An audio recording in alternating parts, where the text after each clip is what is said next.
এটা হচ্ছে টোকিও সেটের TS2300B একটি এলইডি লাইট। সো চলুন আমরা এটা ওপেন করে দেখি। সো এটার মধ্যে দেওয়া আছে হচ্ছে এটার ওয়ারেন্টি পলিসির কিছু কাগজপত্র এবং এটার একটা ইউজার ম্যানুয়াল।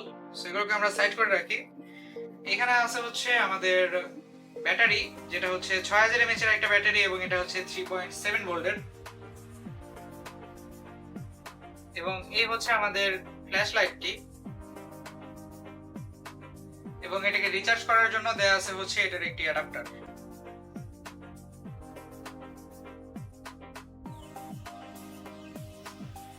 সো এটার মেকানিজম খুবই সিম্পল। এটার এখানে একটা পাওয়ার বাটন দেয়া আছে, আমরা পাওয়ার বাটন প্রেস করলে এটা জ্বলবে, পাওয়ার বাটন প্রেস করলে এটা অফ হয়ে যাবে। এটার এখানে দেয়া আছে হচ্ছে একটা রাবারের স্ট্রিপ, যে স্ট্রিপটা আমাদের চার্জিং পোর্টকে প্রোটেক্টেড রাখে। সো চার্জিং পোর্ট খুঁজে পেতে হলে আবার এটাকে এভাবে রোটেট করে ব্যাক আনতে হয়।